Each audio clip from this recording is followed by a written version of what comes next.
मुश्किल है हुकूमत के लिए। पाकिस्तान पीपल्स पार्टी जो है वो इस वक्त तैयार नजर नहीं आती। 243 आर्टिकल में उन्होंने जो तरमीम की उस पर हमायत कर दी, लेकिन ये तो बहुत सारे और मामलात हैं। आपको लगता है इन मुजवजा तरामीम का जो है वो कोई अभी भी इस डेडलॉक से हुकूमत निकल आएगी या इस मसले को हल कर लेगी? बिस्मिल्लाहिर्रहमानिर्रहीम। थैंक यू भाई for having me on the show.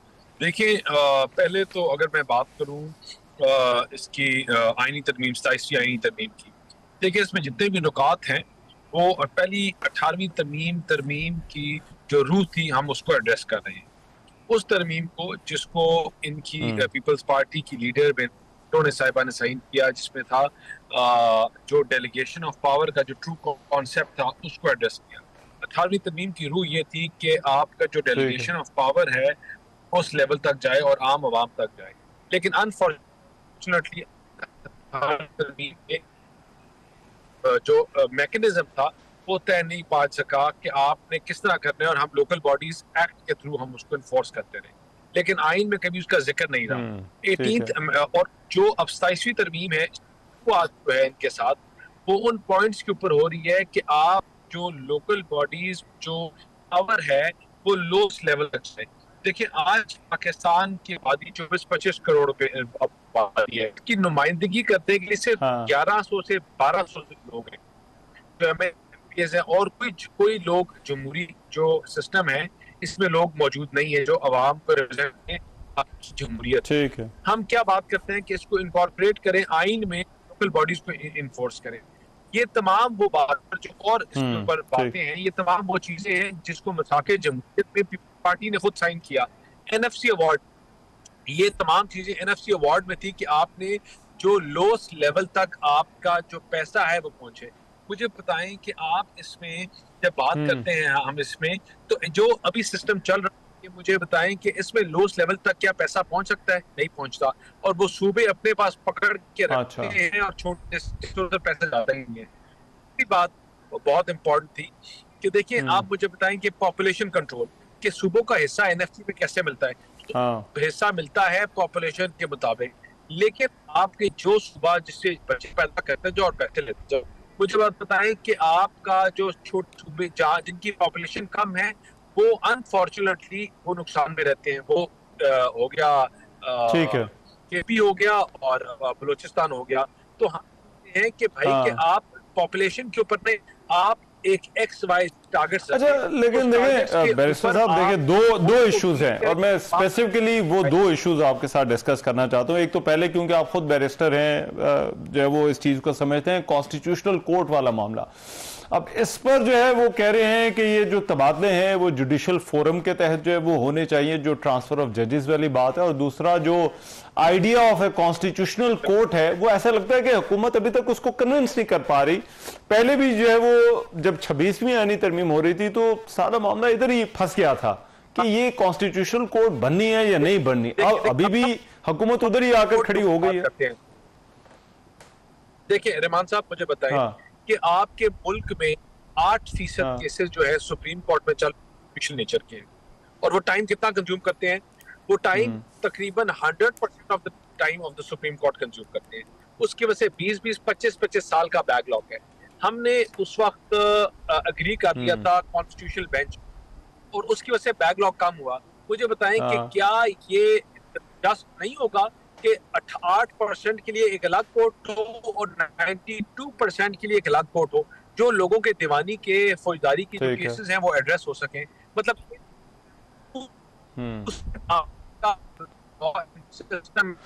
देखिए, मैं पूछना आपसे ये चाह रहा हूं कि आईनी बेंच से आप कॉन्स्टिट्यूशनल कोर्ट ट्रांजिशन क्यों चाहते हैं? देखिए, या तो इसका एक इंप्रेशन बैरिस्टर साहब ये होता है कि जो बेंच बने ना उनमें अभी भी कोई ना कोई मसला है, कहीं चीजें जो हैं वो कॉम्प्लिकेटेड हैं या चीजें उस तरह से नहीं हो रही जिस तरह से हुकूमत चाह रही है, तो इसलिए बेंच से ट्रांजिशन जरूरी है टू द कोर्ट।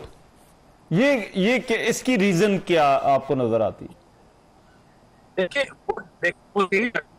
सेम जजेस हैं, केसेस भी सुन रहे हैं और दूसरे केसेस भी सुन रहे हैं, तो जब जी अल्लाह बन जाएगा तो आप इन इशू है जो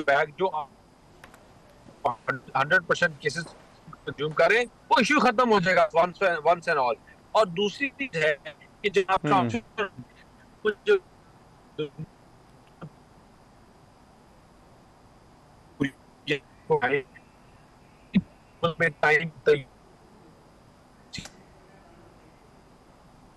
अच्छा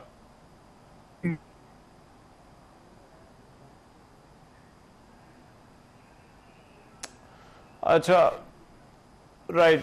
दानियाल चौधरी हमारे साथ थे और मेरा ख्याल है कुछ कनेक्शन का इशू है जिसकी वजह से उनसे जो है वो बात नहीं हो पा रही। कोशिश जरा करते हैं बैरिस्टर दानियाल चौधरी से जो है वो फिर बात करें। पार्लिमानी सेक्रेटरी बराए इत्तलात जो है वो बात कर रहे थे 27वीं आईनी तरमीम के हवाले से। 27वीं आईनी तरमीम जो है वो उसमें एक तो हुकूमत को बड़ा इशू इस वक्त जो है वो कॉन्स्टिट्यूशनल कोर्ट का है। बिलावल भुट्टो जरदारी जो है वो उन्होंने गुज़िश्ता रात भी जो अपनी पाकिस्तान पीपल्स पार्टी की सेंट्रल एग्जीक्यूटिव कमेटी का जो इजलास है उस हवाले से जो है वो उन्होंने उसके बाद उन्होंने बात की और उन्होंने कहा कि आर्टिकल 243 के अलावा जो दीगर तजावीज़ हैं जो उन्होंने जो है वो मुस्तरद कर दी हैं पाकिस्तान पीपल्स पार्टी ने। और आपसे कुछ देर पहले भी जो है वो उन्होंने गुफ्तगू करते हुए कहा कि अब जो ट्रांसफ़र ऑफ जजेस है जो एक तजवीज़ है 27वीं अमेंडमेंट में जो है वो शामिल थी, उस हवाले से उन्होंने कहा कि पाकिस्तान पीपल्स पार्टी ने उसके मुकाबले में अपनी एक तजवीज़ जो है वो तैयार किया। दानियाल चौधरी साथ आ गए जी। दानियाल साहब आप बात कर रहे थे, ज़रा बात कंप्लीट करें कि आईनी बेंच की जगह एक कॉन्स्टिट्यूशनल कोर्ट क्यों जो है वो उसको तरजीह दी जानी चाहिए? देखिए, इस मैंने आपसे कहा कि एक तो जो आपका 8% केसेस को टाइम मिल रहा है वो आपका उनको टाइम सेपरेट हो जाएगा, और दूसरा दीवानी और दूसरे केसेस हैं वो सारे आपके एड्रेस हो जाएंगे, जिसका मेन इश्यू एड्रेस हो जाएगा।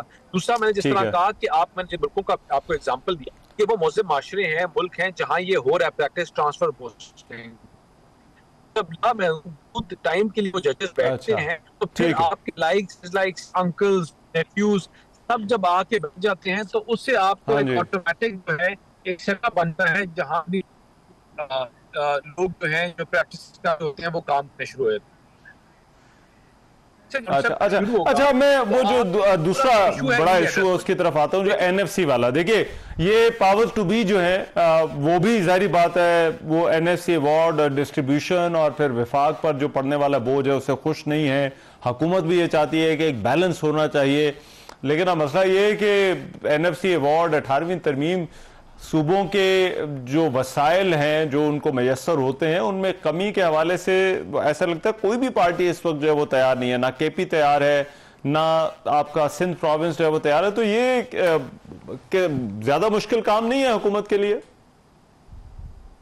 देखिए रहमान साहब, शायद केपी और बलोचिस्तान का तो फंड शायद इसमें बढ़ जाए, लेकिन मुझे बात बताएं कि ये एक कॉन्सेप्ट डुएबल कॉन्सेप्ट है ओवर द इयर्स कि हम पैसे लें, उसके बाद वफाक सारे पैसे दे दे सूबों को, उन सूबों को जब पैसे दे दे तो उसके बाद वफाक पैसे बोरो करे, आपके जो बच्चे जवान अफवाज जंग लड़ रहे हैं इस मुश्किल टाइम पे उनके लिए उनको पैसे देने के लिए उन्हीं सूबों में जिनको हमने पहले पैसे दिए हुए हम उनको सिक्योरिटी के नाम पर उन लोगों को फिर पैसे दें, वो जंग लड़े और हम उधार लेके करें। देखिए, ये जो है ये डुएबल नहीं है कि हमने डेट सर्विसिंग करनी है, हमने डेट खत्म करना है।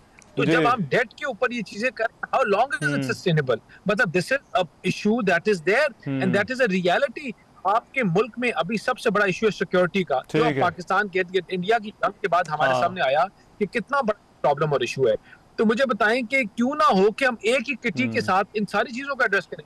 मुझे बताएं why should we not have the same kitty of NFC for GB and Kashmir? ठीक है ना, उसी पैसों से उनको भी क्यों ना दें? पहले हमारे सूबों को एनएफसी दे दें, फिर उसके बाद हम ग्रांट दें कश्मीर को और जीबी को। तो पीछे वफाक उधार लेकर कब तक चलेगा और कब तक करेगा? तो ये जो है this is not doable in long term.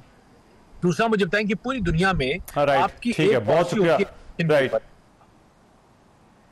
Right, बहुत शुक्रिया। बैरिस्टर दानियाल चौधरी हमारे साथ मौजूद थे, पार्लियामेंट्री सेक्रेटरी बराए इत्तलात बात कर रहे थे। प्रोग्राम में एक ब्रेक शामिल करूं, वापस आते हैं इस ब्रेक के बाद।